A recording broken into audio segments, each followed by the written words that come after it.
Prime Islami life insurance লিমিটেডের সফলতার ২৪ বছর পূর্তি উপলক্ষে কর্মী ও গ্রাহক সমাবেশ অনুষ্ঠিত হয়েছে। বৃহস্পতিবার ৬ ফেব্রুয়ারি রাউজান সাংগঠনিক অফিসে আয়োজিত অনুষ্ঠানে প্রধান অতিথি ছিলেন চট্টগ্রাম বিশ্ববিদ্যালয়ের আরবি বিভাগের professor, prime Islami life insurance লিমিটেডের শরিয়া কাউন্সিলের সদস্য doctor AKM Abdul Quader.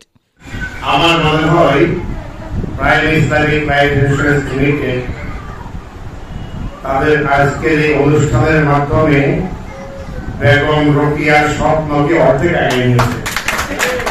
Guest of honour ছিলেন রাউজান উপজেলার নির্বাহী কর্মকর্তা জিসান বিন মাজেদ। মানুষের বিশ্বাস অর্জন হচ্ছে বড় জিনিস।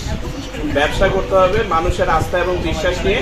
মানুষ জানি ইন্স্যুরেন্সটা করার পরে সঠিক সময়ে সঠিকভাবে ইন্স্যুরেন্সের যে আমাদের উদ্বোধক ছিলেন প্রাইম ইসলামী লাইফ ইন্স্যুরেন্স লিমিটেডের চট্টগ্রাম বিভাগীয় অফিসের সহকারী ব্যবস্থাপনা পরিচালক অ্যান্ড ইনচার্জ মোহাম্মদ নাইমুল হক চৌধুরী।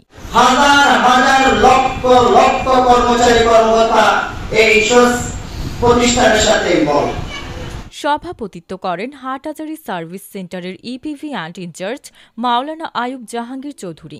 মাওলানা মোহাম্মদ নুরুল হকের সঞ্চালনায় বিশেষ অতিথি ছিলেন এসিল্যান্ড টংসিং মারমা, বিশাখা বড়ুয়া, মাস্টার মোহাম্মদ খোরশেদুল আলম। রাউজান সাংগঠনিক অফিসের DGM and in-charge Mohammad Khorshedul Alam.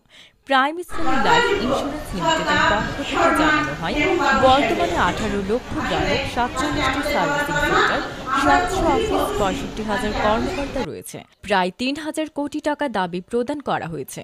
পরে গ্রাহকদের মধ্যে মেয়াদ উত্তীর্ণ বিমা চেক ও কর্মকর্তাদের মাঝে উপহার সামগ্রী বিতরণ করা হয়।